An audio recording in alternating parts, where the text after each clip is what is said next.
I, Diana Pembroke Putnam, take thee, Donovan Shackelford, to be my wedded husband, to have and to hold from this day forward.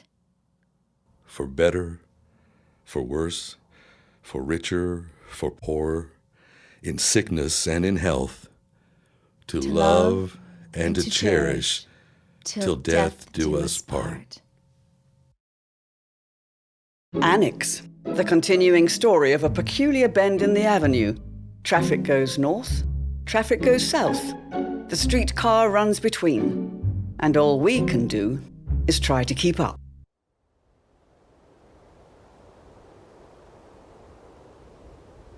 Warm enough out here, Nancy?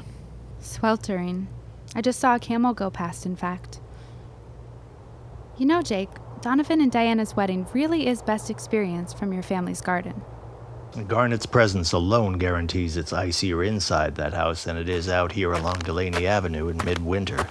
Oh, I've returned as threatened. Somehow I managed to haul hot cider out for all of us. The stargazers. The stargazers? More like those not invited to the wedding. Ma has no love for Donovan Shackelford, and she went but for Diana and her mother. I do hope she behaves herself. I, for one, am proud to have earned my disinvite from having to watch Diana marry that son of a gun. If only we could have stopped her. Well, Diana's the very definition of determined and incredibly stubborn to the point of self-destruction. She's made it her life's mission to wed Donovan, and no one, man or mountain, can get in the way of that will of hers. What about Helen? Helen was of no help. She's under Shackelford's spell, and I'm surprised he didn't invite her to the wedding. Or ask her to be Diana's maid of honor. We're not the only ones who suspect Donovan. Mrs. Pembroke knows something is off about him. Then why doesn't she try to bust it up? Because, Jake, Mrs. Pembroke is one wise woman, and she knows that any criticism of Donovan will only drive Diana further into his clutches. She knows her daughter's nature and acts accordingly. As I said, one wise woman. Jane's also got much too tender a heart to endanger Diana's happiness after everything her family's been through. Well, I must say that I do find it maddening. It brings to mind how close we came to nabbing the Reverend. You keep telling me, Father, that the Reverend Gomont is dead and gone. Yet Donovan Shackelford's alive and lives among us now with dark designs on the land. Nancy Beth, what are you trying to say? Maybe you can't nab the Reverend, but you can certainly get Donovan. He isn't much in comparison. Tom, would you mind escorting me on a stroll? I think these crazy kids need to talk. Ah, very well. Behave. We'll be back. I declare, without weddings, this city would cease to function. Weddings, weddings, weddings, babies, babies, babies. I hear weddings and babies, and I hear, how am I going to earn a living? Jake, do you really mean to become a police officer here in Harborview? The best. A police officer with a family? Yeah. A wife and some children and a dog. What everybody wants. Maybe not everybody. Maybe not you? Not right now, that's for sure. Okay, so what do you want right now? I want what comes next. In the fall, I'll be at the university. For what? So I can become a reporter and cover Harborview's homicide beat, Buster. All things grim and gruesome. You can put them behind bars, I'll write about them. It works out brilliantly. I don't know, Nance. It almost sounds like we might be looking for very different things. Maybe it does right now. But don't worry, because I don't. You, Nancy Dawson, not worry? Ever? Shut up. I never worry about you, Jake Chilton. Love you, Nancy. Love you, Jake.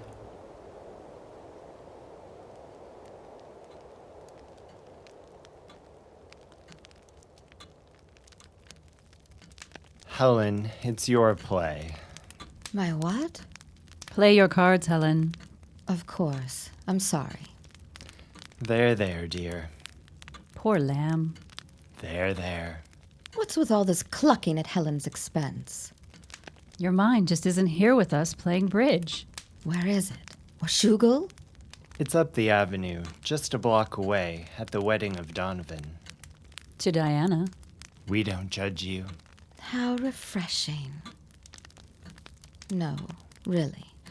With all sincerity, I appreciate your friendship, both of you, and your being here, especially tonight. You didn't need to be alone, m'lady. Maybe I should have gone out tonight.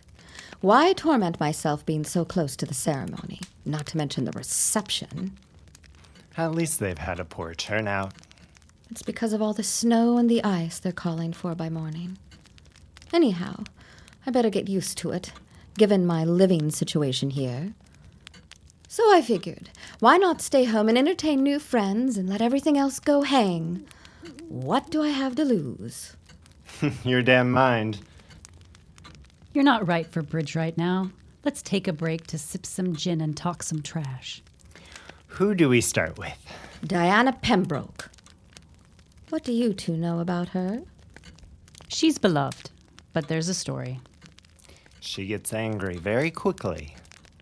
I'll refill your gin if you tell me beloved Diana's story. We'll be here all night. A condensed version.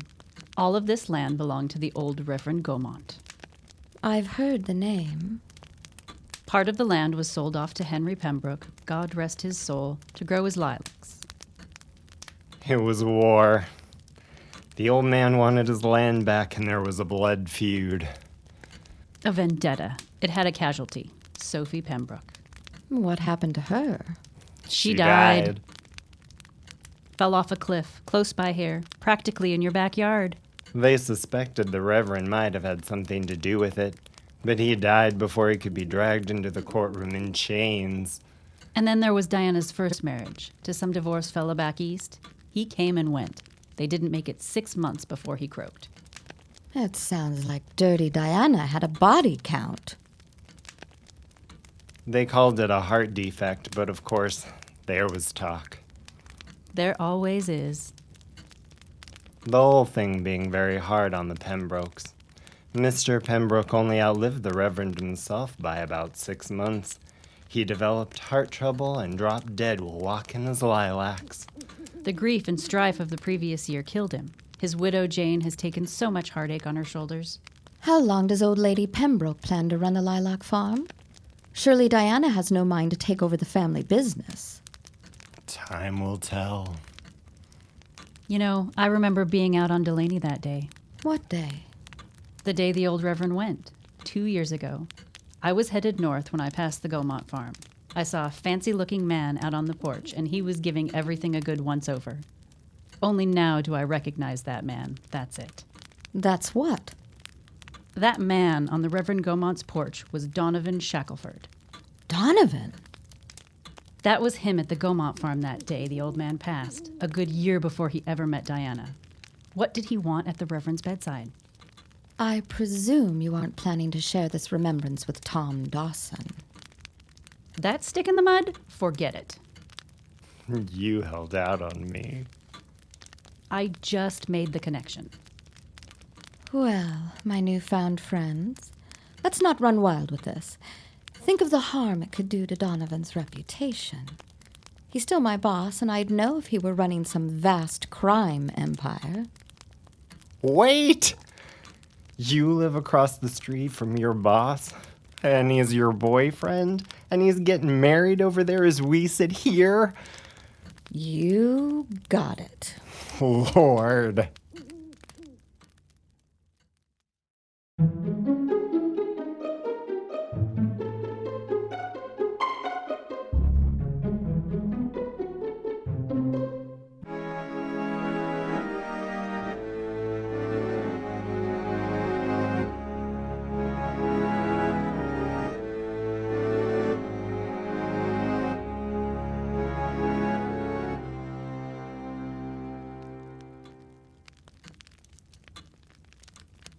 Helen, we know you have feelings for Donovan, but you must know, there's been talk. There's always talk. Word has it there was a pact between the old man and Donovan, that he's got his hands in more than land deals, more than anybody knows. Supposed to be the Reverend handed it over to Donovan, the keys to the barn and the entire barnyard. Barnyard? The legitimate businesses and those not so. You can imagine. You bet I can.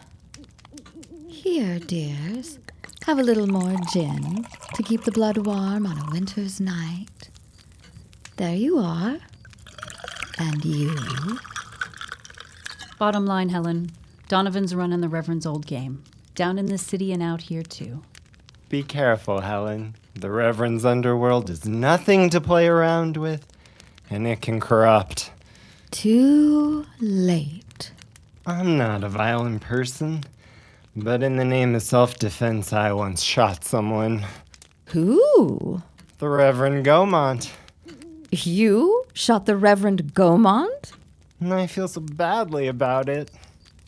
It's not like he died, at least not for very long. This sure is some gin.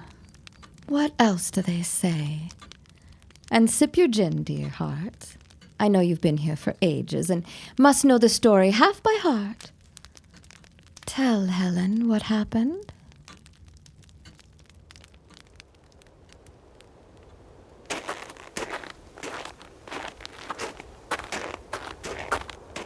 Feel that temperature dropping? Delaney Avenue will be a sheet of ice in the morning. Just in time for my interview with Superintendent Dumont. You'll make it, Lois. I want you to take a look at the landscape that surrounds us. West, the lights of downtown Harborview. And to our east, this windswept, solitary place that was once a farm. The stomping grounds of the old lay preacher and crime boss, Reverend Gaumont. I've heard him mentioned. The children in the neighborhood think he haunts Ma's house. The only thing that haunts Ma's house is Ma. The Reverend certainly made an impression on your daughter. He did, at that. And on everyone living near his land. He was one rotten neighbor. I don't see a house. Last winter, lightning struck the house and it burned to the ground. People generally avoid this bend in the road at night, considered unlucky. But it's the only way in and out of Harborview in this direction. For now. For now. Oak Park my foot, Lois. All this we see is about to be developed, and if Donovan has his way, so will Hank Pembroke's lilacs. He wants to annex the lot of us. Does this mean that you're going to keep after Donovan Shackelford? Now that you know he wants to develop the Pembroke Lilac Sanctuary into homes and has designs on the neighborhood lots, our homes as well? Lois, I'm going to protect this avenue and its people from that menace Donovan and whatever cheap, sick game he's playing here. Well, that sounds wonderful and heroic and fabulous. But right now, Tom, stare at the stars with me. Thank you for asking me to stroll on a cold January night, Lois Chilton. Thank you for showing me the haunted farm. Lois? Yes, Tom? Would you consider marrying me?